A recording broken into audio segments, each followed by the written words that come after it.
All right. Good morning to all the participants of this webinar. And I am Arvind Mishra, Deputy Director, posted at DTRTI Lucknow. And today is 18th of August 2020. In this morning webinar, as you are aware, DTRTI Lucknow is doing daily webinars. And we have completed more than 170 webinars in the last 2 to 3 months. And we hope to continue doing webinars for you and bringing our services to you. Friends, today we are doing chapter 12 and we have completed up to section 115B. And today we will take up section 115BA of the chapter 12 of Income Tax Act in this session.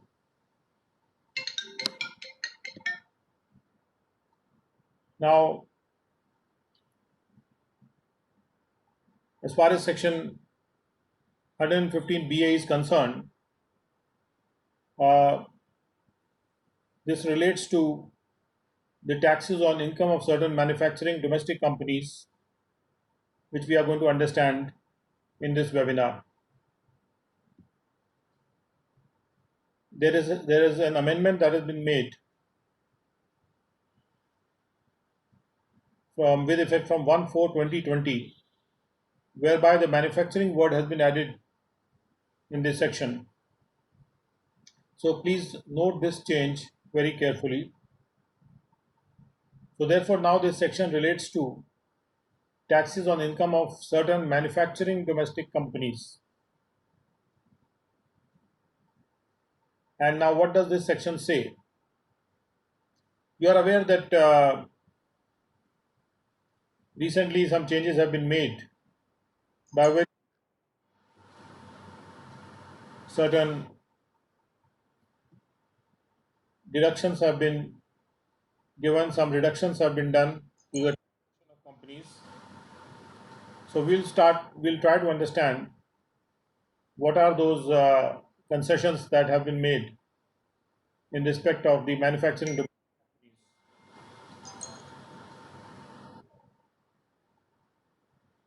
Now, as far as section 115BA1 is concerned, it says that notwithstanding anything contained in this act but subject to the other provisions of this chapter, other than those mentioned under section 115BAA and section 115BAB.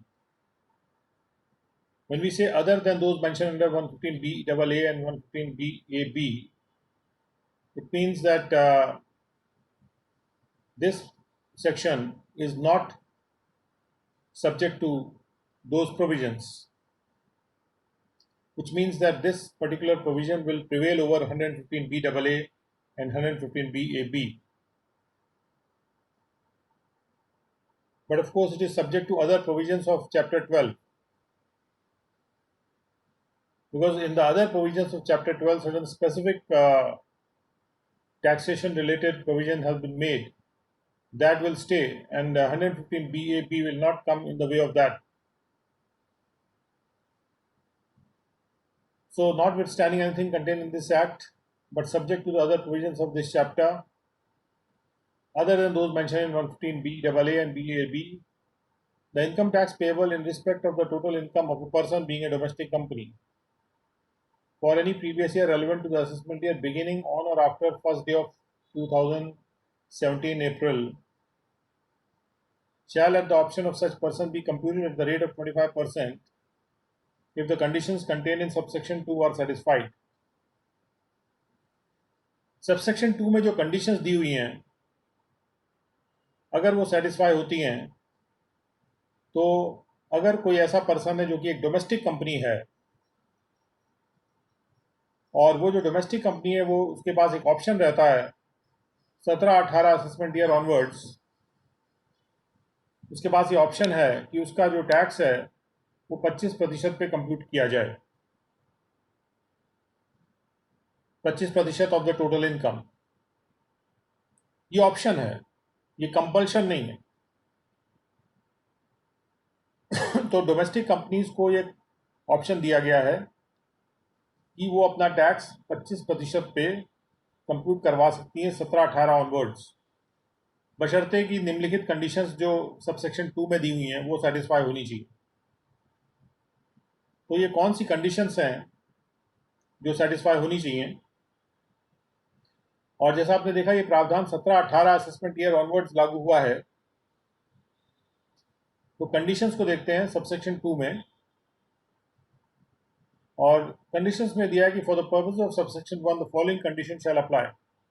सबसे पहले तो company has been set up and registered on और after first day of March 2016, that means it should be a new company जो कि setup और register हुई है 1 मार्च 2016 के बाद। दूसरी कंडीशन ये है कि यानी कि जो नई कंपनियां अब बंद सेटअप हो रही हैं उनके पास ये ऑप्शन है कि 25% पे वो अपने इनकम को टैक्स करवा सकती हैं। दूसरी कंडीशन ये है कि the company is not engaged in any business other than the business of manufacture or production of any article और thing and research in relation to or distribution of such article और thing manufactured or produce by it. और ये जो company है ये engage होनी चाहिए manufacture या प्रोडक्शन के काम में, यानी अगर वो मैन्युफैक्चर का काम नहीं कर रही है या कोई आर्टिकल या थिंग का प्रोडक्शन का काम नहीं कर रही है तो उस पर लागू नहीं होगा। तो यानी कि न्यू मैन्युफैक्चरिंग कंपनीज पर यह प्रावधान लागू होगा, और मैन्युफैक्चर प्रोडक्शन के अलावा वो रिसर्च वगैरह भी कर सकती है, और या फिर उस प्रोडक्शन का जो भी उसने सामान प्रोड्यूस किया उसका डिस्ट्रीब्यूशन का काम भी वो कर सकती है। तो यदि वो कोई चीज़ मैन्युफैक्चर कर रही है और उस पर रिसर्च कर रही है, उसको डिस्ट्रीब्यूट कर रही है,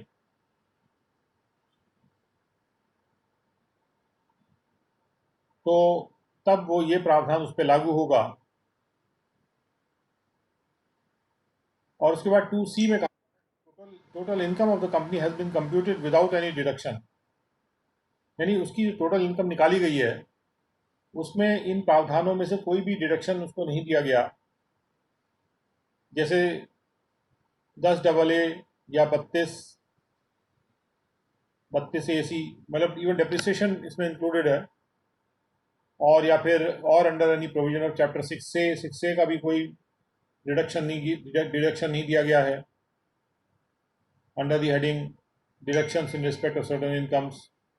सिवाय 80JJAA के। यानी अगर 80JJAA का डिडक्शन दिया जा सकता है और बाकी कोई डिडक्शन उसके अलावा इसमें नहीं देना है, और यानी बिना डिडक्शन दिए एक मुश्त रेट एक 25% का टैक्स का उसको दिया जा रहा है कि टोटल इनकम में से जो हम डिडक्शन देते रहते हैं बहुत सारे, और डिडक्शन जो बनाए जाते हैं वो कई चीज़ों को एनकरेज या डिस्करेज करने के लिए जो बनाए जाते हैं, टैक्स लॉस को सिंप्लीफाई करने की ज़रूरत को महसूस करते हुए ये इस तरह का एक ऑप्शन दे दिया गया जो नई मैन्युफैक्चरिंग कंपनीज हैं उनके लिए। और अभी हम 80JJAA देखते हैं कि जो डिडक्शन दिया जा सकता है, तो उसके पहले हम देख लें कि और क्या कंडीशन है। और एक और कंडीशन ये है कि टोटल इनकम को कंप्यूट किया जाना चाहिए बिना किसी सेट ऑफ के, without set of any loss carry forward from the carried forward assessment year. पिछले साल से जो भी लॉस आ रहा है कैरी फॉरवर्ड होके उसको एडजस्ट नहीं करना है। If such loss is attributable to any of the deductions referred to in clause 1, अगर वो लॉस इसलिए आ रहा है क्योंकि ये डिडक्शंस हैं, ये 1 में जो सेक्शंस दिए हुए हैं इनके अंतर्गत जो डिडक्शंस की वजह से जो लॉस आ रहा है उस लॉस को सेट ऑफ नहीं करना है, यानी कि ना तो ये डिडक्शन देने हैं और ना ही इन डिडक्शन से संबंधित कोई लॉस अगर कैरी फॉरवर्ड होकर आ रहा है ना वो देना है। और उसके अलावा जो टोटल इनकम है कंपनी की it has been computed and depreciation under section 32, और जो डेप्रिसिएशन है under section 32 is determined in the manner as may be prescribed. और डेप्रिसिएशन को उस साल का जो डेप्रिसिएशन है other than 2A of subsection 1, तो 2A ऑफ सबसेक्शन 1 तो यहाँ दिया हुआ है कि वो वाला तो देना नहीं है, तो उसके अलावा जो डेप्रिसिएशन है वो दिया जा सकता है। तो लेट अस सी कि ये कौन सी चीज़ दी जा सकती, कौन सी चीज़ नहीं दी जा सकती। और उसके पहले सबसे हम पहले 80JJAA को देखते हैं। 80JJAA में डिडक्शन दिया जा रहा है, नए एम्प्लॉयज़ को एम्प्लॉय करने के लिए जो डिडक्शन दिया गया है कि जहाँ पर किसी एसएससी की टोटल इनकम जो है जिस पर सेक्शन 44A भी अप्लाई करता है, यानी कि एक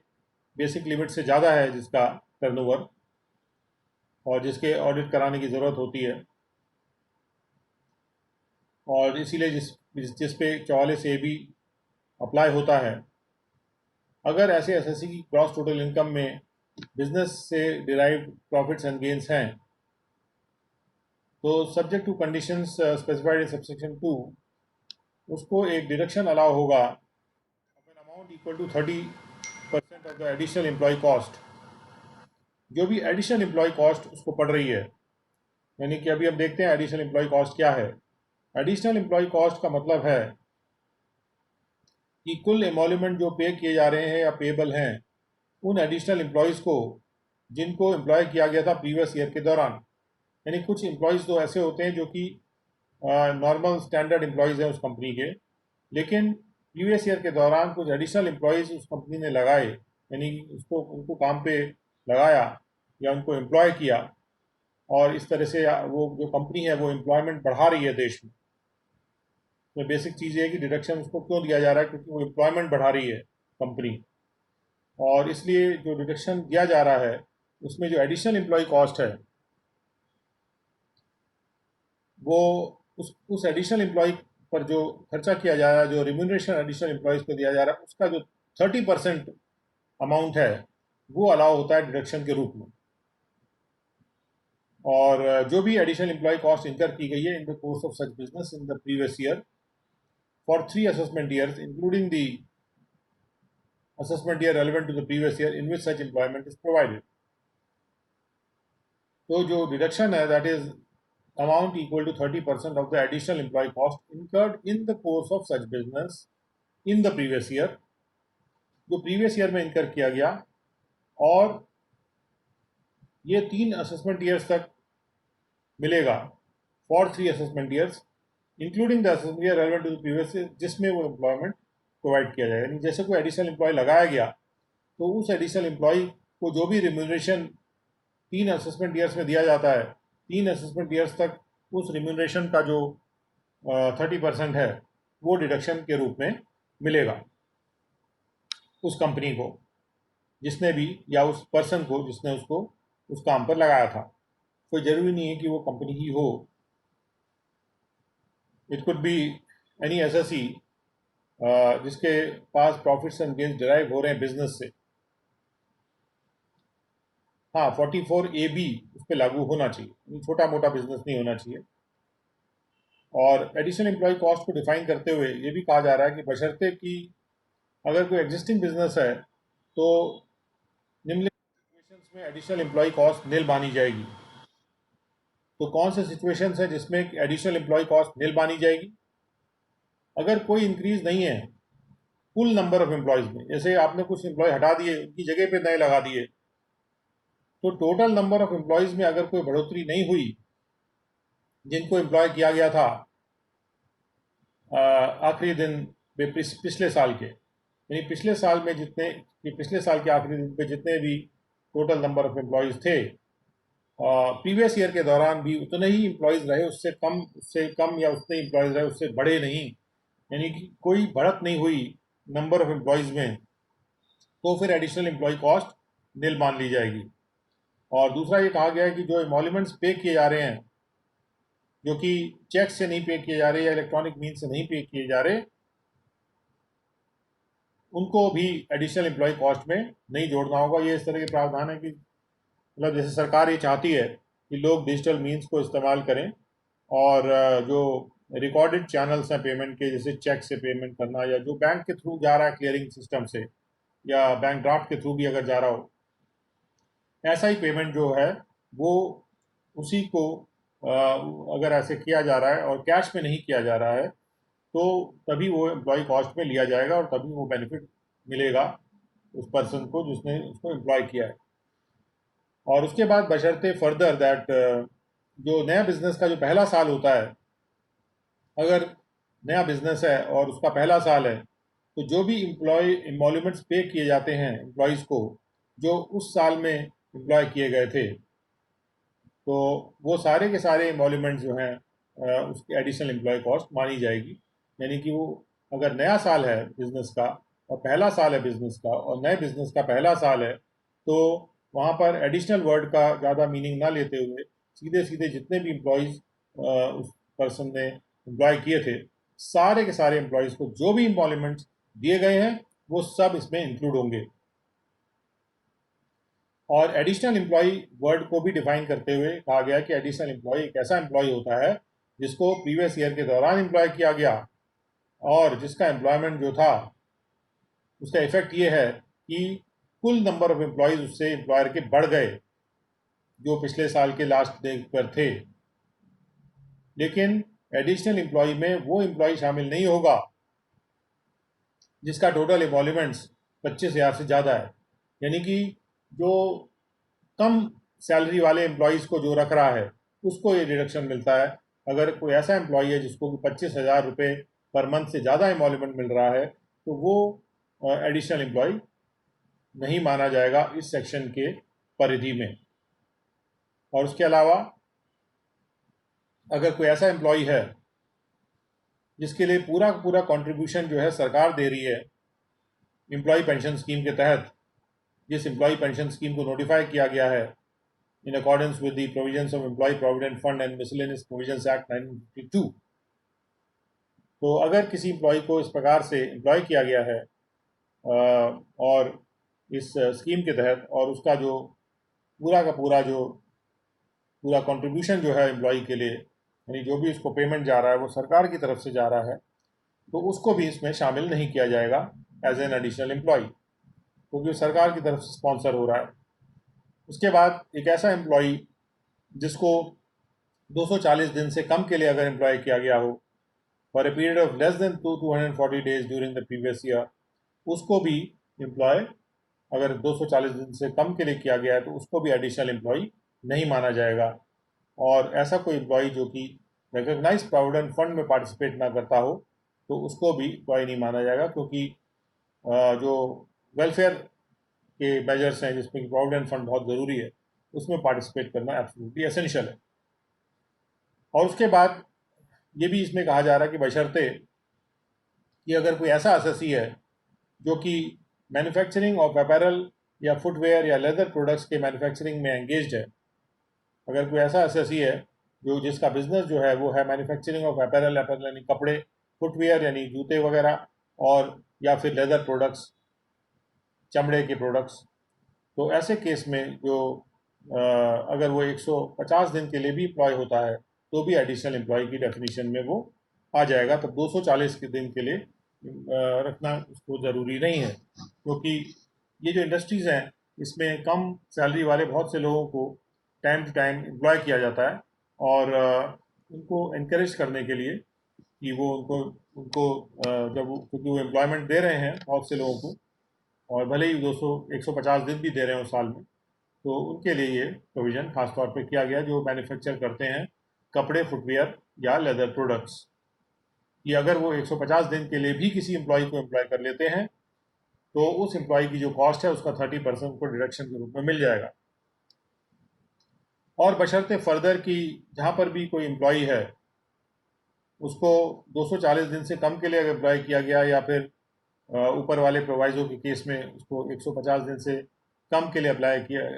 किया गया है, लेकिन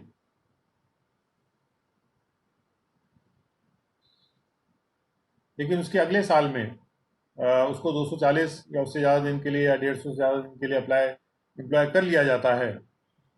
तो ये मान लिया जाएगा कि उसके अगले साल में उसको उसको पहली बार एम्प्लॉय किया गया था। ये माना जाएगा कि उसको जिस साल में उस 240 दिन के लिए एम्प्लॉय कर लिया गया या उस अपैरल इंडस्ट्री वगैरह में अगर 150 दिन के लिए जिस साल में भी एम्प्लॉय किया गया, भले ही वो उसको पहले भी एम्प्लॉय किया गया रहा होगा, लेकिन उतने दिन के लिए नहीं एम्प्लॉय किया गया, 240 या 150 के लिए, तो जिस साल में उसको 240 या उससे ज़्यादा दिन के लिए एम्प्लॉय कर लिया जाता है, तो ये मान लिया जाएगा कि उसको उसी साल में एम्प्लॉय किया गया और वो एक एडिशनल एम्प्लॉय हो गया और वो पुराना एम्प्लॉय नहीं है। क्योंकि कभी कभी ये सवाल उठ सकता है कि कोई एम्प्लॉय है जो पहले से एम्प्लॉयड है और वो हर साल मान लीजिए कि 240 दिन से कम के लिए एम्प्लॉय होता है और कई सालों से एम्प्लॉयड है, तो अगर एक साल में वो 240 दिन से ज़्यादा के लिए एम्प्लॉय हो जाता है, तो क्या वो कोई नया एम्प्लॉय हुआ? तो इस बात को क्लियर करने के लिए हाँ, वो नया एम्प्लॉय माना जाएगा जिस साल में भी उसको 240 दिन से ज़्यादा के लिए एम्प्लॉय कर लिया जाएगा, उस साल में उसका उसका जो भी रिम्यूनरेशन दिया जा रहा है उसको उस रिम्यूनरेशन पे डिडक्शन उस पर्सन को मिल जाएगा, उस मैन्युफैक्चरिंग कंपनी या मैन्युफैक्चरिंग कंसर्न को मिल जाएगा। सो ये एक तरह का इंकरेजमेंट है कि अगर कोई एडिशनल एम्प्लॉय को कोई पर्सन मैन्युफैक्चरिंग अपने काम में लगा रहा है, एम्प्लॉय कर रहा है, तो उसको 240 दिन से ज़्यादा के लिए एम्प्लॉय कर ले, क्योंकि अगर वो उतने दिन से ज़्यादा के लिए एम्प्लॉय करता है उसको, तो ये डिडक्शन उसे मिलता है। तो इससे क्या होगा, थोड़ा सा स्थायी एम्प्लॉयमेंट क्रिएट हो सकता है। और उसके बाद एम्प्लॉयमेंट एमोल्यूमेंट शब्द को डिफाइन करने की कोशिश की गई है यहाँ पे, और इनफैक्ट डिफाइन किया गया है। Emolument means any sum paid or payable to an employee in lieu of his employment. Employment की वजह से जो भी पेमेंट उसको किया जा रहा है या पेएबल है, जिस नाम से भी वो बुलाया जाए, लेकिन एमोल्यूमेंट्स में क्या चीज़ शामिल नहीं होगी, इमोल्यूमेंट में जो कंट्रीब्यूशन पे किया जा रहा है एम्प्लॉयर के द्वारा किसी पेंशन फंड में या प्रोविडेंट फंड में या किसी और फंड में उस एम्प्लॉय के बेनिफिट के लिए, वो जो एम्प्लॉयर का जो कंट्रीब्यूशन है जो पेंशन फंड या प्रोविडेंट फंड में दिया जाता है, वो इमोल्यूमेंट्स के परिभाषा में नहीं आएगा। और उसके बाद एक और बात ये कही जा रही है कि कोई भी लमसम पेमेंट अगर किया जाता है किसी एम्प्लॉय को उसके सर्विसेज के टर्मिनेशन के टाइम पे या उसके सुपर एनुएशन के टाइम पे या उसके वॉलंटरी रिटायरमेंट के टाइम पे, जैसे कि उसको ग्रेचुटी दी जाती है या अलग करने वाली पे, सेवरेंस पे नहीं, तो कंपनी से अलग किया जा रहा है, फर्म से अलग किया जा रहा है, सिवियर करने वाला काट देना, कनेक्शन काट देना, तो उसके लिए जो भी पे दी जाती है उसको, या लीव इनकैशमेंट उसको दिया जाता है, या कोई उसको voluntary retrenchment benefit. Retrenchment benefit का मतलब ये है कि जब कोई कंपनी लॉस में जा रही होती है, वो अपने एम्प्लॉयज़ को नौकरी से निकालती है, उनको रिट्रेंच करती है, तो उस वक्त रिट्रेंचमेंट के टाइम पे कुछ बेनिफिट उनको देती है। तो जो भी वॉलंटरी रिट्रेंचमेंट बेनिफिट कंपनी दे रही है, या पेंशन का जो कम्यूटेशन अमाउंट है, और इसी तरह के जो भी अमाउंट्स हैं जो कि सुपर एनुएशन के सेंस में, या कम किसी भी तरह से कंपनी से बाहर जा रहा है एम्प्लॉई और उसको कोई बेनिफिट कंपनी दे रही है, तो वो जो बेनिफिट है जो कि लमसम पेमेंट है, वो एमोल्यूमेंट की परिभाषा में नहीं आएगा for the purpose of this section. तो इस तरह से, क्योंकि ये ऐसा ऐसा प्रावधान है जो एम्प्लॉयमेंट जनरेशन को सपोर्ट करता है, इसके कारण से वो 115 ए बी जहाँ पढ़ रहे थे, वो वहाँ पे उसको एक्सेप्शन में नहीं लिया गया। यानी कि ये डिडक्शन जो है उस कंपनी को भी मिल जाएगा जो नई कंपनी है और जो 115 बी ए का डिडक्शन ऑप्ट कर रही है, तो उसको 80 डबल जे डबल ए का डिडक्शन भी मिलेगा। Let's go back to 115 B A जहाँ पर हम लोग थे। तो अभी हमने ये देखा कि ये जो लिखा है कि other than provisions of section 80 double J double A, यानी ये जो डिडक्शन है जो section 80 double J double A में है, ये अवश्य मिलेगा उस पर्सन को जो कि डोमेस्टिक मैन्युफैक्चरिंग कंपनी है, जिसको 115 बी ए सेक्शन में डिडक्शन मिल रहा है। अब देखते हैं कि डेप्रिसिएशन की जो बात आ रही है कि डेप्रिसिएशन किस तरह से 32(1)(2)(a) का डिप्रिसिएशन तो नहीं मिलेगा, तो 32 देख लेते हैं डेप्रिसिएशन के सेक्शन में जाके क्या मिल रहा है क्या नहीं मिल रहा। तो ये डेप्रिसिएशन है, और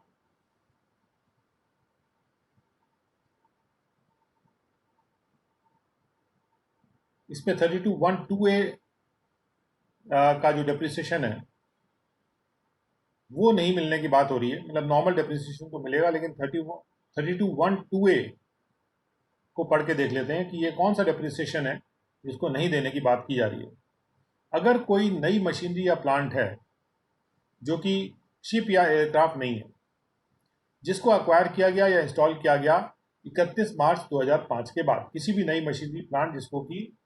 31 मार्च 2005 के बाद अक्वायर और इंस्टॉल किया गया किसी एसएससी के द्वारा, जो कि एंगेज था ऐसे बिजनेस में जो कि manufacture or production of any article या थिंग का बिजनेस था, या वो एंगेज था जनरेशन, ट्रांसमिशन और डिस्ट्रीब्यूशन ऑफ पावर के बिजनेस में, तो ऐसे कंडीशन में उसको एक फर्दर सम मिलता है equal to 20% of the actual cost of such machinery or plant shall be allowed as deduction under clause 2. तो क्लॉज 2 में एक फर्दर डिडक्शन मिल रहा है उस नई मशीनरी या प्लांट के लिए जिसको 31 मार्च 2005 के बाद अक्वायर या इंस्टॉल किया गया बाय एन एसएससी, जो कि मैन्युफैक्चरिंग का काम कर रहा है या पावर जनरेट, ट्रांसमिट या डिस्ट्रीब्यूशन का काम कर रहा है। उसको एक फर्दर सम मिलता है डेप्रिसिएशन अलाउंस का, जो कि 20% है एक्चुअल कॉस्ट के मशीनरी या प्लांट के। और बशर्ते ये कि जहां पर एसएससी एक अंडरटेकिंग या एंटरप्राइज सेटअप कर देता है मैन्युफैक्चरिंग या प्रोडक्शन के लिए 1 अप्रैल 2015 के बाद किसी बैकवर्ड एरिया में, अगर एसएससी ने बैकवर्ड एरिया में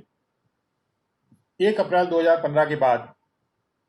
किसी नोटिफाइड बैकवर्ड एरिया में कोई अंडरटेकिंग या एंटरप्राइज खड़ी की है और ये आंध्र प्रदेश के स्टेट में किया है या बिहार के स्टेट में किया है या तेलंगाना के स्टेट में किया है जहाँ पे थोड़ा बैकवर्डनेस ज़्यादा है, या वेस्ट बंगाल के स्टेट में किया है, और वो जो एसएससी है वो अक्वायर करता है और इंस्टॉल करता है कोई नई मशीनरी या प्लांट को जो कि शिप या एयरक्राफ्ट नहीं होना चाहिए,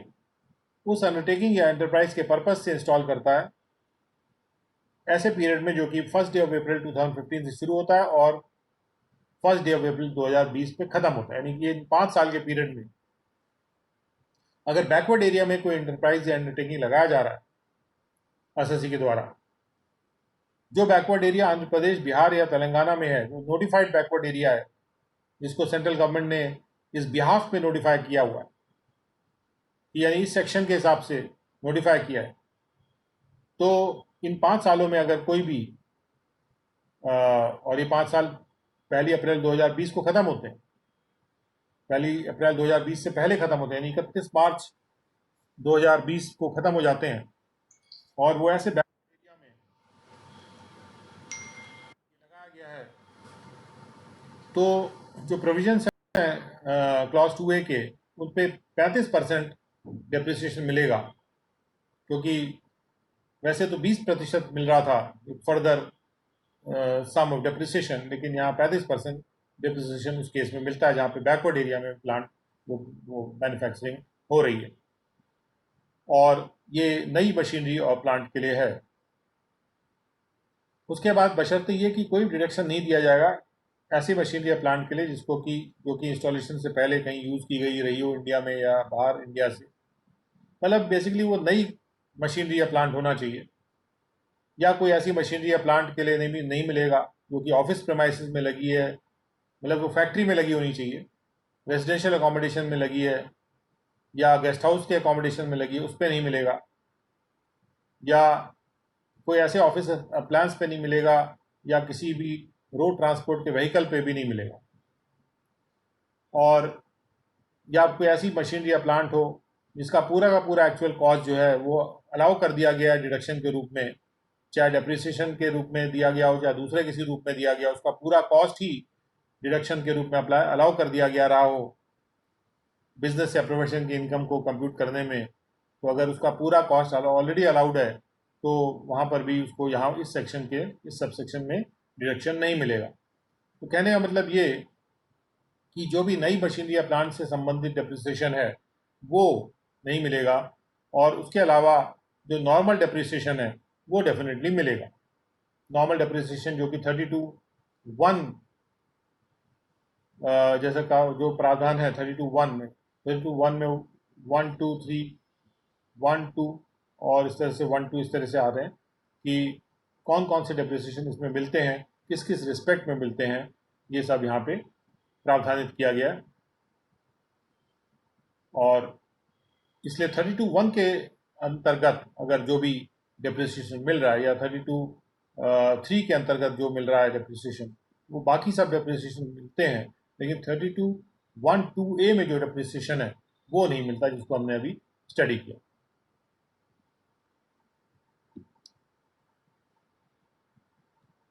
(115)(b)(a) में यहाँ से फिर से हम आगे बढ़ते हैं।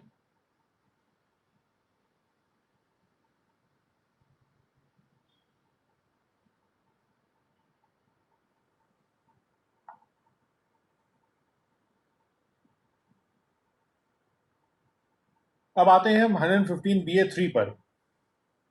कि जो लॉस रेफर किया जा रहा है 2C2 के तहत, 2C2 के तहत मतलब जो लॉस कैरी फॉरवर्ड होके आया था in respect of all these sections जो कि 1 में लिखे हुए हैं, shall be deemed to have been already given full effect to. ये मान लिया जाएगा कि ये सारा का सारा लॉस जो है, जो कैरी फॉरवर्ड होके आया था, इसको इफेक्ट दे दिया गया है। And no further reduction for such loss shall be allowed for any subsequent year. और उसके बाद के सालों में भी ये जो कैरी फॉरवर्ड लॉस है, इसका कोई डिडक्शन नहीं मिलेगा, यानी कैरी फॉरवर्ड निल मान लिए जाएंगे।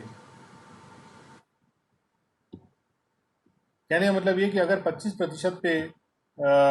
टैक्सेशन कराना हो नई कंपनी को, अगर उसको ऑप्शन दिया जा रहा है ये, तो उस केस में फिर पुराने साल के जो कैरी फॉरवर्ड लॉस है वो नहीं मिलेंगे। ये जो डिडक्शन दिए हुए हैं C1 में, 2C1 में, ये भी कोई नहीं मिलेंगे। 80JJA का डिडक्शन मिलेगा। 32 में 1(2)(a) वाला डिडक्शन नहीं मिलेगा, जिसे यहाँ लिखा है 32(1)(2)(a) वाला डिडक्शन, जिसको हमने अभी स्टडी किया, वो नहीं मिलेगा। और कैरी फॉरवर्ड लॉस खत्म मान लिए जाएंगे हमेशा के लिए। Now nothing contained in this section shall apply unless the option is exercised by the person in the prescribed manner. ये जो ऑप्शन वो एक्सरसाइज करेगा वो प्रेस्क्राइब मैनर में एक्सरसाइज करेगा, जो उसके लिए प्रेस्क्राइब मैनर यानी रूल्स में जो प्रेस्क्राइब होता है एज पर द रूल्स, वो जो तरीका है उसको ऑप्शन को एक्सरसाइज करने का, उस ऑप्शन को उसके अनुसार वो एक्सरसाइज करेगा और उसको on or before the due date exercise करेगा। यानी जो भी ड्यू डेट है रिटर्न फाइल करने की 139(1) के तहत, उस ड्यू डेट से पहले वो इस ऑप्शन को एक्सरसाइज करेगा। जो ड्यू डेट है for furnishing first of the returns of income which the person is required to furnish under the provisions of this act. तो चूंकि वो नई कंपनी है, अब नई कंपनी जैसे ही बनती है, पहली रिटर्न जो भी फाइल करनी है उसको, पहली रिटर्न फाइल करने की जो भी ड्यू डेट है, उस ड्यू डेट से पहले ही वो एक्सरसाइज कर दे अपना ऑप्शन, तभी वो 25% का ये जो बेनिफिट है ये ले सकती है, और नहीं तो वो नहीं ले सकती है। यानी वो नई कंपनी है, पहले से वो तय कर ले वो एक सिंप्लीफाइड टैक्स सिस्टम का पार्ट बनना चाहती है तो बन जाए, और डिडक्शंस के चक्कर में उसको फिर नहीं पड़ना है।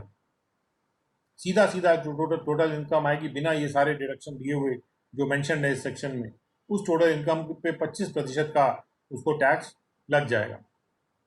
बशर्ते ये कि once the option has been exercise for any previous year, एक बार किसी भी प्रीवियस ईयर के लिए ये ऑप्शन एक्सरसाइज किया जाता है, it cannot subsequently be withdrawn, उसको उसके बाद विड्रॉ नहीं किया जा सकता फॉर द सेम ईयर और एनी अदर प्रीवियस ईयर। एक बार आपने ऑप्शन एक्सरसाइज कर दिया तो वही ऑप्शन आपका चलता रहेगा, फिर विड्रॉ नहीं किया जा सकता है। Provided further that where the person exercise the option under section 115(b)(a), the option under this section may be withdraw. हाँ, लेकिन उसको एक बेनिफिट जरूर दिया जा रहा है कि अगर वो 115(b)(a) का ऑप्शन एक्सरसाइज कर देता है, तब वो 115(b)(a) का ऑप्शन को ख़त्म कर सकता है, विड्रॉ करा सकता है। तो अगर ये 115(b)(a) का जो क्या ऑप्शन है, इस पे हम लोग जाके देखते हैं कि लेट अस सी, क्योंकि इसके बाद कई सेक्शन है। Now let us go and see 115(b)(a) and 115(b)(a)(b), और इनका क्या इंटर रिलेशन है 115(b)(a) के साथ। तो we'll go to 115(b)(a). 115(b)(a) के बाद आ रहा है 115(b)(a). और जैसा आपने देखा था कि 115(b)(a) जो था वो मैन्युफैक्चरिंग कंपनीज के लिए था, और मैन्युफैक्चरिंग वर्ड को as with effect from 1/4/2020 add भी किया गया है। जहां तक सवाल उठता है 115B AA सेक्शन का, ये आपके समक्ष है और इसकी हेडिंग में दिया जा रहा है कि this is the tax on income of certain domestic companies. इसमें मैन्युफैक्चरिंग वर्ड यहाँ पे नहीं है। ये जो सेक्शन है 115BAA एंड 115BAB, ये इंस्टीट्यूट किए गए हैं with effect from 1/4/2020. So therefore ये जो सेक्शन है, this is very very important and let us see because it is the latest section. So we would like to see what has been said in this section.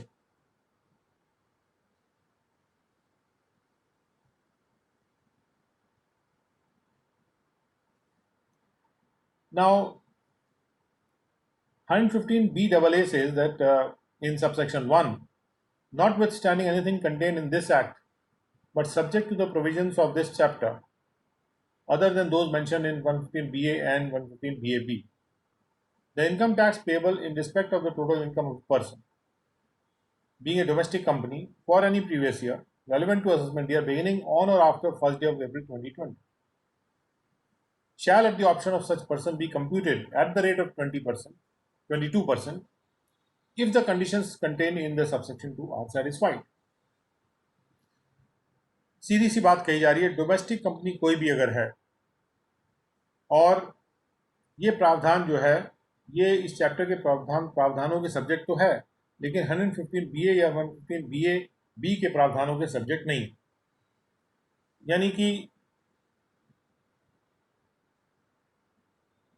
ये जो तीनों प्रावधान है ये independent status के प्रावधान है, 115BAA, 115BA एंड 115BAB। और 115BAA जिसको हम पढ़ रहे हैं ये 1 अप्रैल 2020 से लागू हो रहा है, असेसमेंट ईयर 2021 से। तो असेसमेंट ईयर 2021 तो शुरू ही हो गया है और 19-20 में जो भी 19-20 प्रीवियस ईयर का जो भी असेसमेंट होना है उस पर लागू होता है। So let us see, first let us go through the section and then we'll try to ascertain the meanings and the other interpretations of this section. ये कैसे लगेगा। और आप देख सकते हैं कि अगर कोई डोमेस्टिक कंपनी है और 2021 ऑनवर्ड्स उसको ये ऑप्शन दिया जा रहा है कि वो 22% पे अपना टैक्स कंप्यूट करवा सकती है अगर निम्नलिखित कंडीशन सेटिस्फाइड हैं, and provided that where the person fails to satisfy the conditions contained in subsection 2 in any previous year, the option shall become invalid in respect of the assessment year relevant to that previous year and subsequent assessment years, and other provisions of the act shall apply as if the option had not been exercised for the assessment year relevant to that previous year and subsequent assessment years. तो यहाँ ये कहा जा रहा है कि यदि किसी पर्टिकुलर प्रीवियस ईयर में जो कंडीशंस सबसेक्शन 2 में दिए हुए हैं वो अगर सेटिस्फाई नहीं होते तो उस पर्टिकुलर असेसमेंट ईयर के लिए जिसमें वो सेटिस्फाई नहीं हो रहे, जो ऑप्शन एक्सरसाइज किया हो अगर पहले से और ऑप्शन एक्सरसाइज होते चला भी आ रहा हो तो वो इनवैलिड माना जाएगा, वो इनवैलिड हो जाएगा उस असेसमेंट ईयर के लिए और उसके बाद के असेसमेंट ईयर्स के लिए। यानी कि इसके जो पहले वाले जो असेसमेंट ईयर्स हैं उनके लिए वो इनवैलिड नहीं होगा और उस असेसमेंट ईयर के लिए उसके बाद के असेसमेंट ईयर्स के लिए वो इनवैलिड हो जाएगा।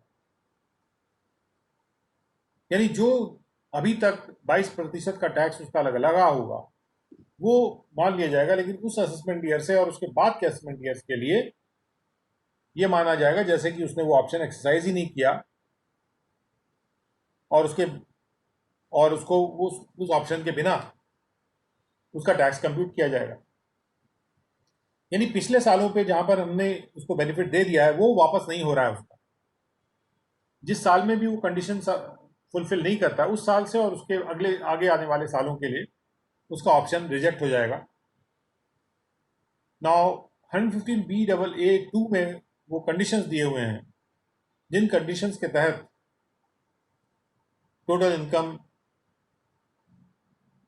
जिन कंडीशंस के तहत ये सेक्शन अप्लाई करेगा। तो कंडीशन ये है कि टोटल इनकम जो है उसका कंप्यूटेशन इस प्रकार से होना चाहिए कि जिसमें ये जो डिडक्शंस दिए हुए हैं इनमें से कोई डिडक्शन अप्लाई ना हो। इसमें चैप्टर 6A का डिडक्शन दिए, लेकिन 80 जब डबल जे डबल ए ये हु बहू वैसा ही है जैसे कि 115 BA में हमने पढ़ा, exactly the same conditions whatsoever. और उसमें जो कोई लॉस भी सेट ऑफ नहीं होगा जो कैरी फॉरवर्ड हुआ पिछले सालों से, जो लॉस इन पर्टिकुलर सेक्शन से संबंधित हुआ है। और उसके अलावा जो बात इसमें ऐड की जा रही है कि without set of of any loss और अलाउंस फॉर अनअब्जॉर्ब डेप्रिसिएशन। और यहाँ पे एक बात और ऐड कर दी गई, जो पॉइंट नंबर 3 है, ये 115 BA में नहीं था। यानी अनअब्जॉर्ब्ड डेप्रिसिएशन का जो भी लॉस या अलाउंस है जो कि सेक्शन 72A में प्रोवाइड होता है, वो भी नहीं दिया जाएगा इफ सच लॉस और depreciation is attributable to any of the deductions referred to in clause 1। अगर वो लॉस भी इनसे संबंधित है जो कि सेक्शंस मेंशन्ड हैं 2(1) में, यानी जो 32(1)(2)A का जो हमने देखा था डेप्रिसिएशन, उससे संबंधित अगर कोई लॉस है या जो अनअब्जॉर्ब डेप्रिसिएशन है, उसको भी सेट ऑफ नहीं किया जाएगा। So this is rather an improvement over the 115 BA section. Or and by claiming the depreciation if any under any provisions of 32 except clause 2A, और बाकी जो है डेप्रिसिएशन उसको मिलेगा। 32(1)(2)A में जो डेप्रिसिएशन है वो ना देते हुए बाकी डेप्रिसिएशन उसको डेफिनेटली मिलेगा। यहाँ पर 115BAA3 जो है एक ऐड किया गया है, जिसमें कि जो ऐसा डेप्रिसिएशन है जो कि हम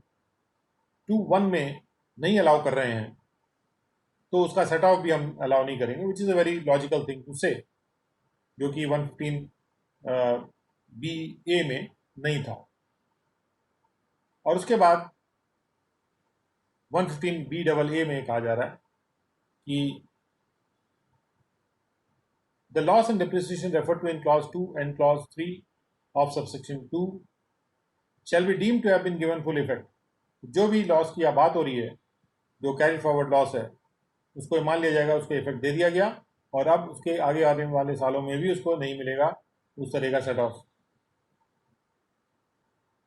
and provided that where there is a depreciation allowance in respect of a block of asset which has not been given full effect to prior to the assessment year, beginning on 1st day of April 2020, corresponding adjustment shall be made to the written down value of such block of assets as on the 1st day of April 2019 in the prescribed manner if the option under section 5 subsection 5 is exercised for a previous year relevant to assessment year beginning on the 1st day of April 2020। तो अगर option exercise कर दी जाती है, और option का exercise subsection 5 में दिया हुआ है कि ये रिटर्न फाइल होने से पहले, जो ड्यू डेट से पहले एक्सरसाइज करना है, तो जहाँ पे सबसेक्शन 5 की बात की जा रही है उसका मतलब ये है कि ड्यू डेट से पहले। जब हम अगर सबसेक्शन 5 को पढ़ें तो nothing contained in this section shall apply unless the option is exercised by the person in the prescribed manner on or before the due date which is specified under subsection 1 of section 139 for the furnishing the returns of income for any previous year relevant to the assessment year commencing on or after 1st day of April 2020, and such option once exercised shall apply to the subsequent assessment years। तो ये जो option है किसी भी साल से शुरू किया जा सकता है, और उस साल की जो भी ड्यू डेट है उसके पहले उसको एक्सरसाइज कर देना है। तो जिस साल की जो ड्यू डेट है उससे पहले अगर वो एक्सरसाइज कर दिया जाता है, और ऐसे असेसमेंट ईयर के लिए जो कि 1 अप्रैल 2020 और उसके बाद के असेसमेंट ईयर में आता है, यानी 2021 ऑनवर्ड्स, असेसमेंट ईयर 2021 के बाद या 2021 से शुरू करके जो भी असेसमेंट ईयर आता है, उस असेसमेंट ईयर के लिए अगर ऑप्शन एक्सरसाइज करना है तो उस ऑप्शन को प्रिस्क्राइब मैनर में फॉर्म वॉर्म भर के एक्सरसाइज करना पड़ेगा। प्रिस्क्राइब मैनर का मतलब उसमें रूल्स में प्रिस्क्राइब्ड है जो मैनर, उसके अनुसार करना होगा। और अभी हम देखेंगे इससे संबंधित जो रूल है। और उसके बाद ये लिखा है कि बशर्ते ये कि अगर एक पर्सन ने एक्सरसाइज कर दिया ऑप्शन इस 115BA-B में, और provided that in case of a person where the option exercised by it under section 115BA-B has been rendered invalid, और वो ऑप्शन इनवैलिड हो गया due to the violation of conditions, क्योंकि कंडीशंस का violation हो गया था जो सब क्लॉज 2 में या 2(3) में दिए गए थे उस सेक्शन के, यानी 115BA-B के। तो अगर वहाँ पर वायलेट हो गए कंडीशंस, तो ऐसा पर्सन जो है वो इस सेक्शन में भी अप्लाई करके और ऑप्शन को एक्सरसाइज कर सकता है। और provided further that once the option has been exercised, एक बार एक्सरसाइज हो जाता है ऑप्शन तो उसको विड्रॉ नहीं किया जा सकता। खास बात अगर आप यहाँ देखें तो ये नई जो 115BA था वो नई कंपनीज के लिए था जो 2016 अप्रैल 1 के बाद सेटअप होती हैं, और अपने पहले साल में ही उनको ऑप्शन एक्सरसाइज करना होता था कि वो 25% पे अपना टैक्स कटवाएंगी कि नहीं कटवाएंगी, कंप्यूट करवाएंगी कि नहीं करवाएंगी। लेकिन ये जो प्रावधान है ये सभी कंपनीज के लिए है, और ये वाइड प्रावधान है कि कोई भी डोमेस्टिक कंपनी ये ऑप्शन एक्सरसाइज कर सकती है।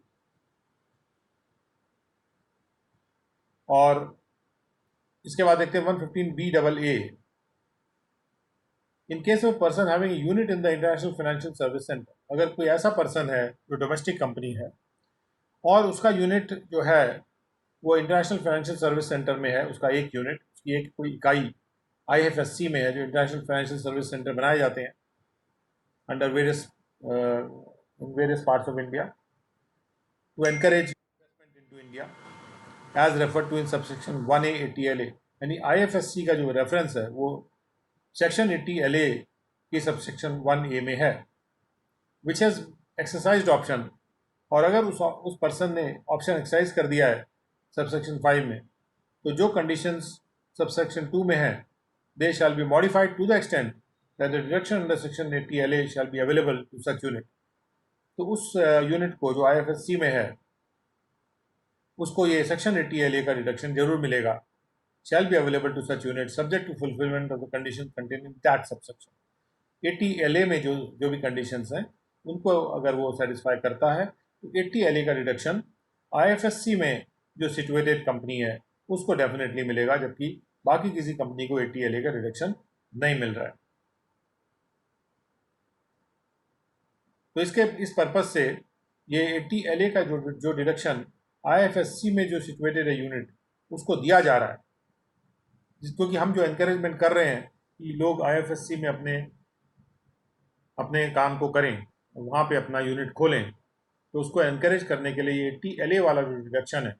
ये वहाँ पे लागू कर दिया गया कि वो जरूर दिया जाएगा।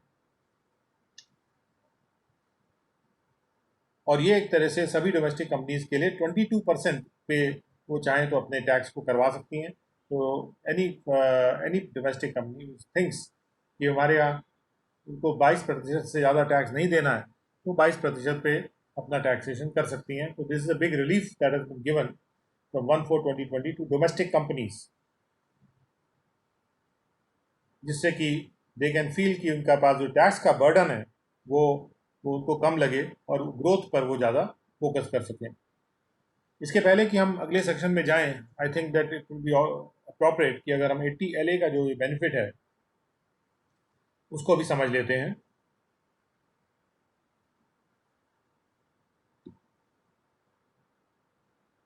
ATLA आपके समक्ष है। ATLA के अंतर्गत जो डिडक्शन दिया जाता है वो ऑफशोर बैंकिंग यूनिट्स के इनकम के संबंध में दिया जाता है या इंटरनेशनल फाइनेंशियल सर्विसेज सेंटर के इनकम के संबंध में दिया जाता है। नाउ लेट अस सी ATLA 1 में क्या कहा जा रहा है। Where the gross total income of an SSE being a scheduled bank, अगर SSE एक शेड्यूल बैंक है या कोई ऐसा बैंक है जो कि इनकॉर्पोरेटेड है किसी इंडिया से बाहर के कंट्री के लॉज के अंतर्गत, यानी शेड्यूल बैंक है, नहीं इंडिया का बैंक है, जो इंडिया में शेड्यूल है उसका बैंक्स का उसमें उसका लिस्ट में आता है, और या फिर वो इंडिया से बाहर किसी देश में इनकॉर्पोरेटेड है, यानी वो बेसिकली एक बैंक है, चाहे वो इंडिया का हो चाहे बाहर का हो, और उसका एक ऑफशोर बैंकिंग यूनिट है और अपने देश से बाहर ऑफशोर उसका एक बैंकिंग यूनिट है एक स्पेशल इकोनॉमिक जोन में। स्पेशल इकोनॉमिक जोन जो स्पेशल इकोनॉमिक जोन एक्ट के तहत जो है जो सेटअप होते हैं। स्पेशल इकोनॉमिक जोन में उसका एक ऑफशोर बैंकिंग यूनिट है एंड उसकी ग्रॉस टोटल इनकम में शामिल है कोई भी ऐसी इनकम जिसका रेफरेंस सबसेक्शन 2 में आ रहा है नीचे, तो उसको एक डिडक्शन मिलेगा from such amount of an amount equal to 100% of such income. 5 consecutive assessment years के लिए 100% इनकम का उसको बेनिफिट मिलेगा, beginning with the assessment year relevant to the previous year in which the permission under clause A of subsection 1 of section 23 of the Banking Regulation Act or permission or registration under the SEBI Act or any other relevant law was obtained। उस assessment year से जो कि उस previous year के relevant है, जिस previous year में banking regulation act के तहत उसको परमिशन मिल गई है या सेबी एक्ट के तहत उसको परमिशन मिल गई है, उस असेसमेंट ईयर से 5 असेसमेंट ईयर्स तक, उस असेसमेंट ईयर को मिला के 5 असेसमेंट ईयर्स के लिए 100% इनकम का बेनिफिट है, अगर वो इनकम ये वाली है जो कि सब सेक्शन 2 में मेंशन है। और 50% बेनिफिट है एंड देयर आफ्टर 5 साल के लिए 100% है, और उसके बाद 5 और साल के लिए कंसेक्यूटिव यानी एक के बाद एक आने वाले सालों के लिए 50% इनकम का डिडक्शन है। तो बैंक्स के लिए this is a major benefit. And then where the income of an assessee being a unit of an international financial service centre, अगर कोई एसएससी है जो कि एक यूनिट है आईएफएससी में, एक आईएफएससी का यूनिट है और उसकी इनकम में शामिल है कोई इनकम जो कि रेफर हो रही है सबसेक्शन 2 में, then they shall be allowed in accordance with and subject to the provisions of this section a deduction from such income of an amount equal to 100% of such income for any 10 consecutive assessment years। अगर वो unit है international financial centre का 10 लगातार assessment years तक के लिए 100% का जो इनकम का बेनिफिट है at the option of the SSE out of the 15 years beginning with the assessment year relevant to the previous year in which the permission was obtained। जिस साल में भी परमिशन मिलती है उस साल को मिला के उस असेसमेंट ईयर को उससे रिलेटेड असेसमेंट ईयर को मिला के 15 असेसमेंट ईयर्स में कोई भी 10 असेसमेंट ईयर के लिए 100% जो है टैक्स का बेनिफिट यहाँ पे दिया जा रहा है। अगर कोई यूनिट है आईएफएससी, अगर कोई बैंक है तो उसको इस प्रकार से 5 साल के लिए 100%, बाकी 5 साल के लिए 50%, और अगर वो यूनिट ही है इंटरनेशनल फाइनेंशियल सर्विस सेंटर में तो उसको 100% मिलेगा, लेकिन 15 साल में से 10 साल, किन्हीं 10 सालों में जो ऑप्शन होगा एसएससी का कि उन 15 में से कोई 10 चुन ले, उसमें वो उसको 100% इनकम का डिडक्शन मिल जाएगा। अब वो कौन सी इनकम है जिसके रिलेशन में ये बेनिफिट मिलता है, तो सबसेक्शन 2 में दिया हुआ है कि income which is referred to in subsection 1 and subsection 1A shall be the income from an offshore banking unit. Income ऐसी होनी चाहिए जो कि या तो ऑफशोर बैंकिंग यूनिट से प्राप्त हो रही है, एक स्पेशल इकोनॉमिक जोन में जो सेटअप है, जैसे कि ऊपर यहाँ पे रेफरेंस आया offshore banking unit and special economic zone जो बैंक के लिए है, और या फिर from the business refer to in subsection 1 of section 6 of banking regulation act with an undertaking located in a special economic zone. एक undertaking जो कि स्पेशल इकोनॉमिक जोन में लोकेटेड है, या कोई ऐसी दूसरी अंडरटेकिंग है which develops or develops and operates and maintains a special economic zone। ऐसी भी अंडरटेकिंग हो सकती है जो स्पेशल इकोनॉमिक जोन को ही चला रही है, डेवलप कर रही है, बना रही है, या जो ऐसा बिजनेस है जो कि बैंकिंग रेगुलेशन एक्ट के सेक्शन 6(1) में दिया हुआ है। तो इन सब बिजनेसेस के लिए भी ये बेनिफिट है जो स्पेशल इकोनॉमिक जोन बना रहे हैं या बैंक बना रहे हैं, या कोई भी ऐसा इनकम जो कि एक इंटरनेशनल फाइनेंशियल सर्विस की यूनिट से आ रही है from its business for which it has been approved for setting up, जो कि बिजनेस सेटअप करने के लिए उसको अप्रूवल मिल गया है ये ऐसे सेंटर में, यानी कि आईएफएस सेंटर में एक special economic zone. Special economic zone में इंटरनेशनल फाइनेंशियल सर्विस सेंटर है और उस फाइनेंशियल सर्विस सेंटर में यूनिट बनाने का अप्रूवल मिला हुआ है, रेलिवेंट लॉ के अंतर्गत बैंकिंग रेगुलेशन एक्ट है या दूसरे लॉज हैं उसके अंतर्गत सेबी एक्ट है, मिला हुआ परमिशन, और उस परमिशन सेबी एक्ट में नॉर्मली स्टॉक एक्सचेंज लगाने का परमिशन मिलता है। तो जो भी परमिशन इस तरह से मिला हुआ है, तो अगर उससे उस यूनिट से इनकम आ रही है या फिर ऑफशोर बैंकिंग यूनिट से आ रही है या फिर ये 2B में जो प्रावधान है कि स्पेशल इकोनॉमिक जोन बनाने वाली कोई एंटिटी है, कंपनी अंडरटेकिंग है, उसकी जो भी इनकम है या कोई बैंकिंग रेगुलेशन एक्ट के 6(1) में जो बिजनेस है उससे जो इनकम आ रही है, उन सब इनकम से संबंधित 100% बेनिफिट दिया जा रहा है बैंक्स को 5 सालों के लिए, IFSC यूनिट को 10 सालों के लिए किसी भी 15 साल में, और बैंक्स को 5 साल के बाद अगले 5 साल के लिए 50% का बेनिफिट दिया जा रहा है, जो डिडक्शन दिया जा रहा है। नाउ ATLA 3 में क्या क्या कहा जा रहा है?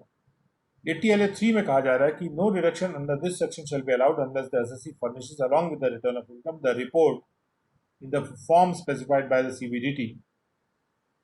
under the ATLA 2(1) as it stood immediately before its substitution by this section of an accountant। मतलब ऑडिट रिपोर्ट फाइल करने की बात हो रही है कि अगर वो ऑडिट रिपोर्ट फाइल करता है तभी उसको बेनिफिट मिलेगा, या कॉपी ऑफ और साथ में उसको परमिशन जो मिली है बिजनेस लगाने की वो भी फाइल करनी पड़ेगी।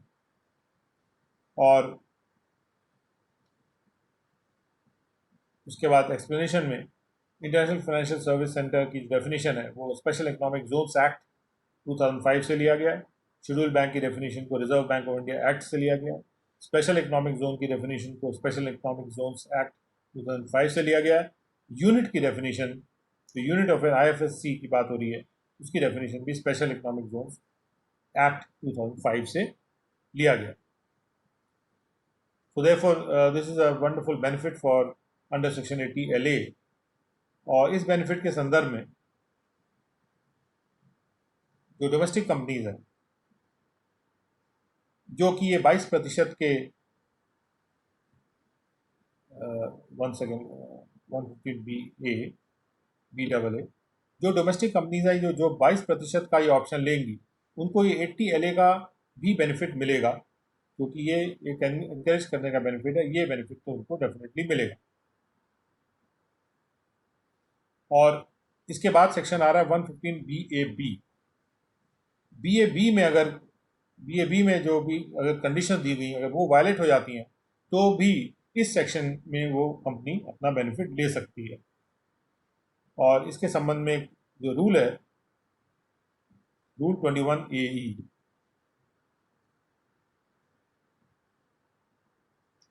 रूल 21AE ये कहता है कि जो ऑप्शन एक्सरसाइज की जाएगी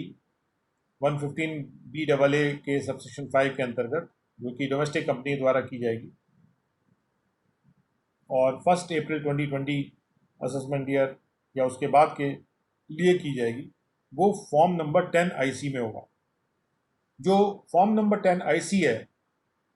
ये जो ऑप्शन है ये इलेक्ट्रॉनिकली फर्निश किया जाएगा, या तो डिजिटल सिग्नेचर करके या इलेक्ट्रॉनिक वेरिफिकेशन कोड से वेरीफाई करके। और जो PDGIT सिस्टम्स हैं या DGIT सिस्टम्स हैं वो इसके फॉर्म को फाइल करने के प्रोसीजर को स्पेसिफाई कर सकते हैं और करेंगे। और जो भी डेटा स्ट्रक्चर है या स्टैंडर्ड्स हैं या तरीका है इलेक्ट्रॉनिक वेरिफिकेशन कोड को जनरेट करने का, उसको भी वो स्पेसिफाई कर सकते हैं। और PDGIT सिस्टम जिम्मेदार होंगे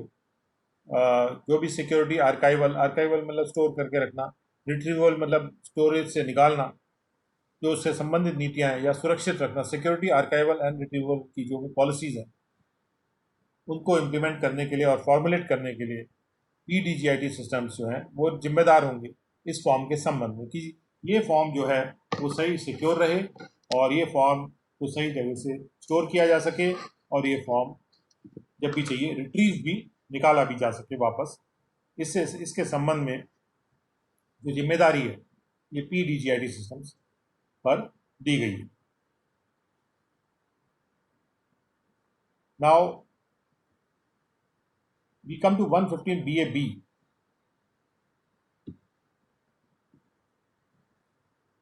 115BAB का जो प्रावधान है इसको देखते हैं।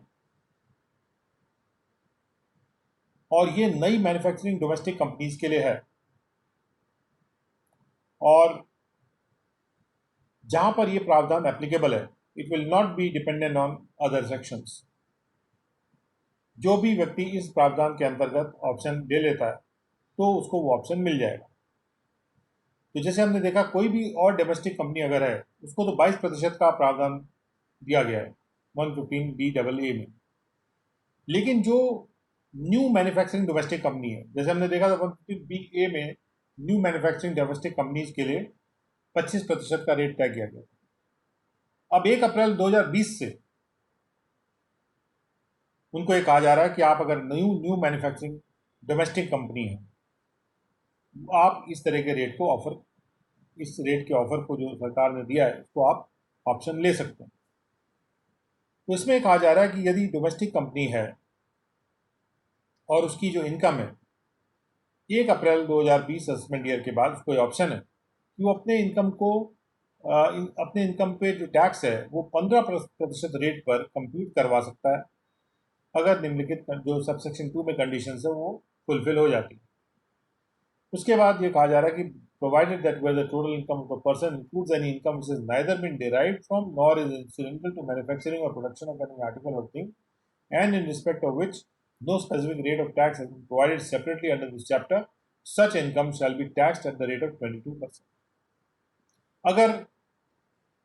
वो इनकम मैन्युफैक्चरिंग एक्टिविटी से नहीं डिराइव हो रही,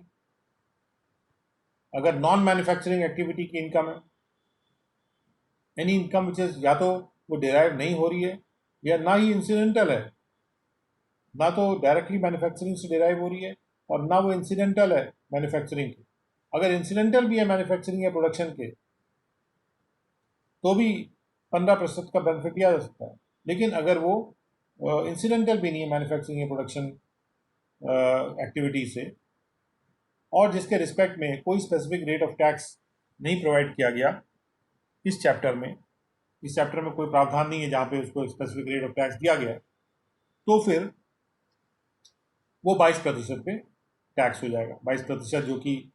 सेक्शन 115BAA में भी दिया गया था। और provided that the income tax payable in respect of the income of the person deemed so under second proviso to subsection 6 shall be computed at the rate of 30%। और subsection 6 है जो, अगर हम सबसेक्शन 6 में जाएंगे तो उसका जो सेकंड प्रोवाइजो है उसमें जो डीमिंग क्लॉज है,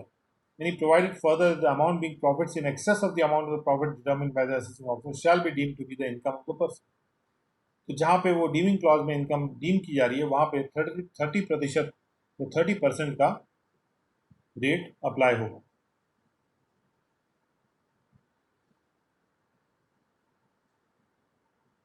Provided also that the income tax payable in respect of income being short-term capital gains, अगर कोई शॉर्ट टर्म कैपिटल गेन है जो डिराइव हो रहा है किसी कैपिटल एसेट के ट्रांसफर से जिसपे कि कोई भी डेप्रिसिएशन अलाउ नहीं किया गया, और which no depreciation is allowable under the act, तो वो जो इनकम टैक्स है वो कंप्यूट होगा 22%, यानी शॉर्ट टर्म कैपिटल गेन्स पर भी 22% लगेगा टैक्स। कुछ ऐसे एसेट हो सकते हैं कंपनी के पास जो कि जिसपे डेप्रिसिएशन वो नहीं ले रही बिकॉज वो बिजनेस में नहीं लगाया होगा, तो उसको अगर बेचा जाता है तो 22% short term capital gain tax होगा। Provided also that where fails to satisfy the conditions in any previous year, the option shall become invalid in respect of the year relevant to that previous year and subsequent assessment years. जिस साल में भी जो conditions है subsection 2 में वो satisfy नहीं होती हैं, तो उस साल और उसके आगे आने वाले सालों में जो भी उसने ऑप्शन एक्सरसाइज किया था उसको इनवैलिड मान लिया जाएगा कि जैसे वो ऑप्शन एक्सरसाइज ही ना किया गया हो, लेकिन उसके पिछले सालों पर कोई प्रतिकूल इफेक्ट नहीं होगा। अब ये कंडीशंस क्या है जो 115BAB में मेंशन है। कंडीशन ये है कि वो जो कंपनी है वो 1 अक्टूबर 2019 या उसके बाद सेटअप या रजिस्टर होनी चाहिए, यानी जो नई कंपनी है, और उसने अपना बिजनेस को कमेंस किया हो मैन्युफैक्चरिंग का या प्रोडक्शन का on or before 31 day of मार्च 2023। 4 साल तक अगर बनाने के बाद कंपनी प्रोडक्शन नहीं शुरू कर पाती, तब फिर उसको ये बेनिफिट नहीं मिल रहा। उसके अलावा जो नया बिजनेस सेटअप हुआ है, ये कोई स्प्लिट अप या रिकंस्ट्रक्शन के द्वारा किसी एग्जिस्टिंग बिजनेस से नहीं होना चाहिए, बशर्ते ये कि 33B में जो प्रावधान किया गया है कि जहाँ पे इनक्रेज किया जा रहा है कि बिजनेस कोई दोबारा से रिवाइव करने की कोशिश करता है, तो वहाँ पे उसको हम बेनिफिट दे देते हैं। तो अगर ऐसा बिजनेस है जो कि रिवाइव किया जा रहा है, तो उस रिवाइव बिजनेस के लिए ये बेनिफिट मिलेगा, क्योंकि मरा बिजनेस रिवाइव होता है तो just like a new business. और उसके अलावा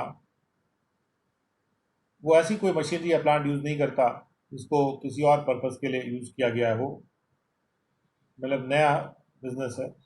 और मशीनरी के बारे में भी लिखा हुआ है एक्सप्लेनेशन 1 में कि सब क्लॉज 2 के लिए, यानी कि वो पहले यूज़ ना की गई है, वो कैसे तय होगा। तो कोई भी मशीनरी या प्लांट जिसको इंडिया से बाहर यूज़ किया गया रहा हो किसी और पर्सन के द्वारा, उसको मशीनरी या plant use for any purpose नहीं माना जाएगा अगर इंडिया से बाहर यूज़ किया गया रहा हो, क्योंकि लोगों को एनकरेज किया जा रहा है बाहर से भी प्लांट मशीनरी मंगा के और यहाँ पे बिजनेस सेटअप कर सकते हैं और उनको बेनिफिट हम दे देंगे। अगर ये कंडीशंस फुलफिल हो जाती हैं कि वो जो मशीनरी या प्लांट है वो at any time previous to the date of installation India में यूज़ ना की गई हो, इंडिया से बाहर भले यूज़ की गई हो, और जो मशीनरी या प्लांट है वो इंडिया में इंपोर्ट किया गया था किसी ऐसे देश से जो इंडिया से बाहर है, और कोई भी डिडक्शन डेप्रिसिएशन का उस मशीनरी या प्लांट के रिस्पेक्ट में नहीं अलाउ किया गया रहा है, और इस एक्ट के प्रावधानों में नहीं अलाउ हुआ है in computing the total income of any person, किसी भी पर्सन के, उस मशीनरी प्लांट पे कोई किसी पर्सन ने डेप्रिसिएशन नहीं लिया है, नहीं दिया गया है उसको किसी ऐसे पीरियड के लिए जो कि मशीनरी की जो इंस्टॉलेशन की डेट है उससे पहले, जो कि मशीनरी प्लांट की इस पर्सन के द्वारा जो डेट ऑफ इंस्टॉलेशन है उसके पहले किसी और पर्सन के द्वारा उस पर कभी कोई डेप्रिसिएशन नहीं लिया गया हो। यानी ऐसी मशीनरी जो इंडिया से बाहर से भी मंगाई जा रही है, सबसे पहले एसएससी ने ही उसको अपने बिजनेस में इंस्टॉल किया और उस पर डेप्रिसिएशन उसने लिया, तो ऐसे कंडीशन में वो मशीनरी के बारे में ये नहीं माना जाएगा कि वो यूज़ की गई है, यानी यूज्ड मशीनरी नहीं माना जाएगा उसको। अगर इंडिया से बाहर यूज़ की गई है तो कोई दिक्कत नहीं, और जिसपे इंडिया में डेप्रिसिएशन ना मिला हो। एक्सप्लेनेशन 2 है कि where in the case of a person any machinery or plant or any part thereof previously used for any purpose is put to use by the company, and the total value of such machinery or plant or part thereof does not exceed 20% of the total value of the machinery or plant used by the company, then for the purposes of subclause 2 of this clause, the conditions specified therein shall be deemed to have been complied with. यहाँ ये कहा जा रहा है कि अगर वो machinery या प्लांट यूज़ भी की गई हो इंडिया में किसी ऐसे पर्पस के लिए जिसको हम कह सकते हैं कि जैसा लिखा है यहाँ पे सब क्लॉज 2 में, यूज़ फॉर एनी पर्पस, अगर किसी पर्पस के लिए यूज़ भी की गई है, लेकिन ऐसी मशीनरी की जो वैल्यू है, टोटल वैल्यू ऐसी मशीनरी या प्लांट की जो यूज्ड मशीनरी है उसकी वैल्यू अगर 20% से ज़्यादा नहीं है कुल मशीनरी या प्लांट की वैल्यू की उस कंपनी के पास जो है, तो भी वो इस क्लॉज में मान लिया जाएगा कि वो एक नई कंपनी है जो कि जिसको ये डिडक्शन, जिसको ये ऑप्शन मिलना चाहिए इस प्रावधान के तहत। और अगली कंडीशन ये है कि वो बिजनेस जो है कोई ऐसी बिल्डिंग को नहीं यूज़ कर रहा है, does not use any building which is previously use as a hotel or a convention centre, जिसको पहले होटल या कन्वेंशन सेंटर के रूप में यूज़ किया गया रहा हो, एज द केस में भी, इन रिस्पेक्ट ऑफ विच, और जिसके रिस्पेक्ट में डिडक्शन दिया गया हो 80ID में, जहाँ पर होटल कन्वेंशन सेंटर के लिए डिडक्शन मिलता है। तो अगर कोई ऐसी बिल्डिंग यूज़ हो रही है जो कि होटल या कन्वेंशन सेंटर के रूप में यूज़ की गई थी और उस पर डिडक्शन किसी को भी मिला था, in respect of which deduction under section 80ID has been claimed and allowed, in respect में 80ID सेक्शन में जो डिडक्शन है वो एसएससी के द्वारा क्लेम किया गया रहा हो, अलाउ किया गया, एसएससी के द्वारा ही नहीं किसी के द्वारा भी क्लेम किया गया रहा हो या अलाउ किया गया रहा हो, तब वो बेनिफिट नहीं मिलेगा। और अगर ऐसा नहीं है तब वो न्यू मैन्युफैक्चरिंग कंपनी में आ जाएगी, डोमेस्टिक कंपनी। और जो एक्सप्रेशन है होटल कन्वेंशन सेंटर, उसके मीनिंग को सेक्शन 80 आईडी से उद्धृत किया जा रहा है। अगली कंडीशन जो है, हम लोग पढ़ रहे हैं कि कौन कौन सी कंडीशंस हैं जो जिसमें ये 15% का रेट अप्लाई होता है। अब 2A के बाद आ गया 2B। 2B में company is not engaged in any business other than the business of manufacture or production of any article or thing and research in relation to or distribution of such article or thing manufactured or produced by it. Company नहीं engage है किसी और business में सिवाय manufacturing business, यानी company केवल manufacturing business कर रही है और वो ऐसा मैन्युफैक्चरिंग या प्रोडक्शन कर रही है आर्टिकल या थिंग का, या उसका रिसर्च या डिस्ट्रीब्यूशन कर रही है, जो भी चीज़ वो खुद मैन्युफैक्चर कर रही है, और उसके अलावा और कोई बिजनेस कंपनी का नहीं होना चाहिए। और एक्सप्लेनेशन के तौर पे रिमूवल ऑफ डाउट्स के लिए, रिमूवल ऑफ डाउट पे क्लैरिफिकेटरी प्रोविजन होता है। It is here bye clarified that the business of manufacture or production of any article or thing referred to in clause B shall not include these businesses। यानी कि ये वाले जो business नीचे लिखे गए हैं, इन बिजनेस पे हम ये बेनिफिट अप्लाई नहीं कर रहे। जैसे business of development of computer software in any form और इन एनी मीडिया, या business of mining, या business of conversion of marble blocks or similar items into slabs, business of bottling of gas into cylinder, business of printing of books or production of cinematographic film, जो picture बनाने का production है, picture वाली film जो होती है, या कोई भी और बिजनेस जो कि सेंट्रल गवर्नमेंट नोटिफाई करे, तो वो बिजनेस जो है उस बिजनेस पे ये इस सेक्शन के प्रावधान का जो बेनिफिट वो नहीं मिलेगा। और इसके बाद जो अगली कंडीशन आती है कि टोटल इनकम कंप्यूट करते वक्त हमको इन प्रावधानों के डिडक्शंस नहीं देने हैं, सिवाय 80JJAA का देना है, और कोई भी अनअब्जॉर्ब डेप्रिसिएशन भी नहीं देना है, जो कि सेक्शन 3272A में अप्लाई होता है इन respect of any section which is mention in 1, यानी कि 32(1)(2)A में जैसे मेंशनड है। और यहाँ पे एक्सप्लेनेशन में कहा जा रहा है कि for the removal of doubts it is hereby clarified that in case of an amalgamation the option under subsection 7, अगर अमालगमेशन होता है तो जो ऑप्शन एक्सरसाइज किया जा रहा है shall remain valid in case of the amalgamated company only and if the conditions contained in subsection 2 are continued to be satisfied. तो जो ऑप्शन अमालगमेटिंग कंपनी ने लिया था वो ऑप्शन अमालगमेटेड कंपनी को भी मिला रहेगा यदि सबसेक्शन 2 की कंडीशन सेटिस्फाई होती रहती है तो। और जो डेप्रिसिएशन है वो 32 सेक्शन में मिलेगा सिवाय 32(1)(2)A के डेप्रिसिएशन के। और एक्सप्लेनेशन में कहा जा रहा है कि for the purpose of clause B, जहां हम कह रहे हैं कि business of manufacture or production of any article और थिंग, उसमें business of generation of electricity भी शामिल है, इलेक्ट्रिसिटी भी एक आर्टिकल या थिंग मानी जाएगी। और उसके बाद 115BA(B)(3) में कहा जा रहा है कि जो लॉस रेफर किया गया है सब क्लॉज 2 में of clause C of subsection 2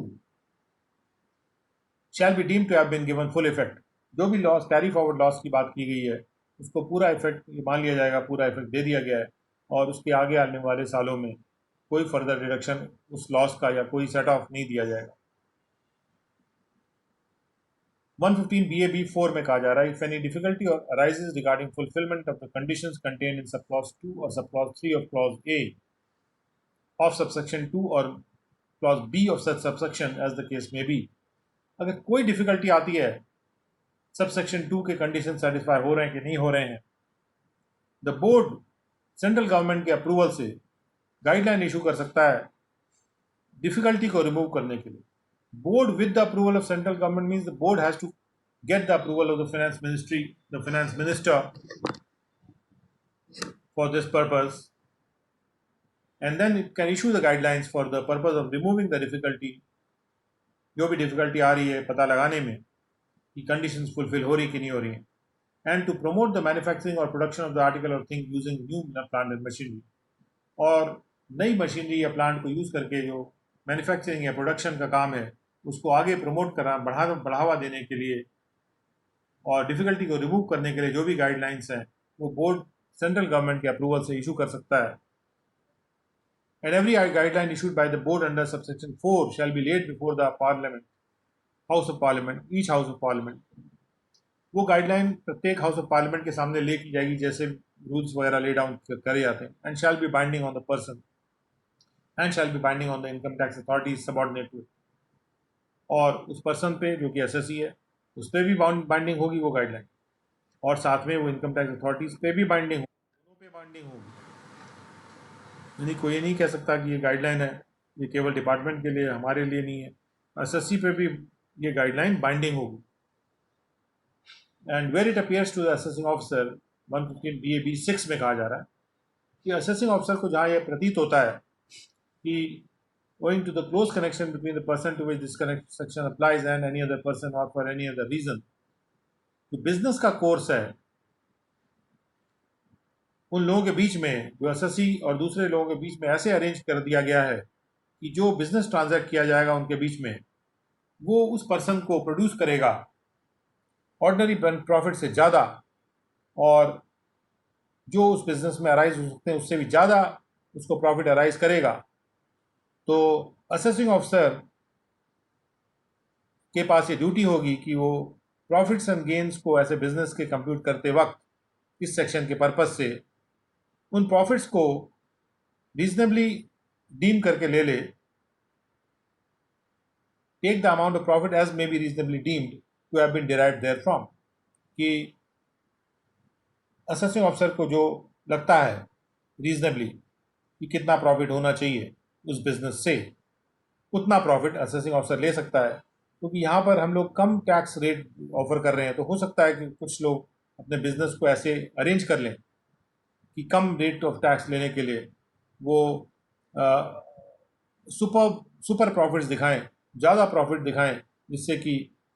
black income को वाइट में कन्वर्ट करने में सुविधा हो सकती है उनको. तो ऐसी सिचुएशन को काटने के लिए, टैक्स अवॉइडेंस को रोकने के लिए 115 BAB 6 प्रावधान दिया गया है, और जहाँ पे असेसिंग ऑफिसर को ये पावर दिया गया है कि वो उनको लगता है कि बिजनेस जितना प्रॉफिट होना चाहिए, जो रीजनेबल प्रॉफिट उस बिजनेस में उससे ज़्यादा दिखाया जा रहा है, तो वो उतना ले सकते हैं जो रीजनेबल होना चाहिए.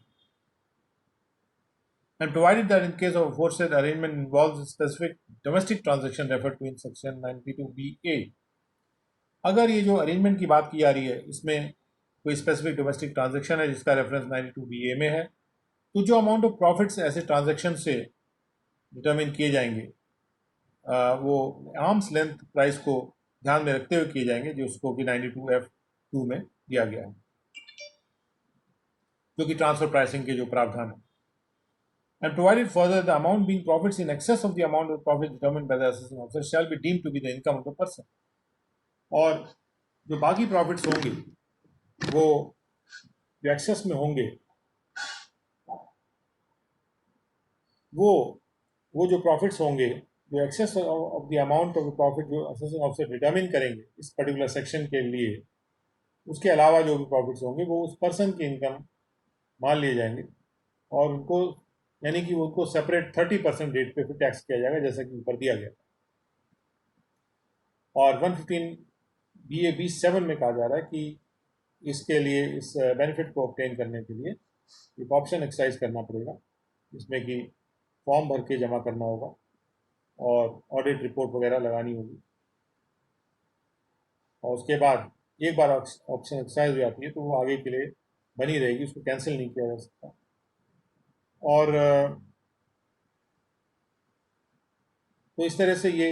115 BAB प्रावधान है for new domestic manufacturing companies, और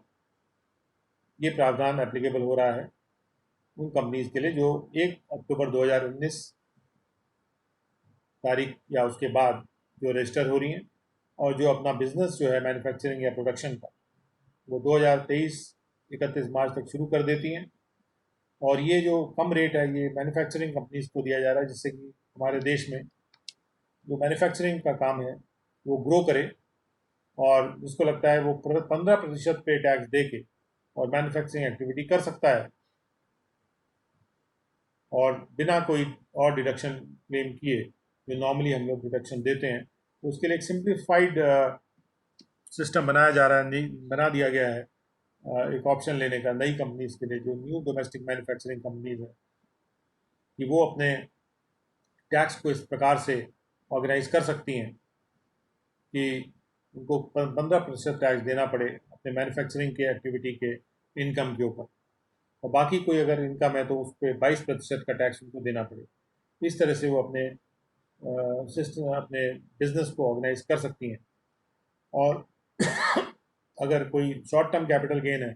उस पर भी 22% का वो टैक्स दे के, तो एक तरह से काफ़ी कम टैक्स पर और बिना किसी कॉम्प्लिकेशन के सिंप्लीफाइड सिस्टम ऑफर किया गया है न्यू डोमेस्टिक मैन्युफैक्चरिंग कंपनीज के लिए। So with that, we come to the end of this session, and it was an interesting session, and I hope that you all enjoyed this session.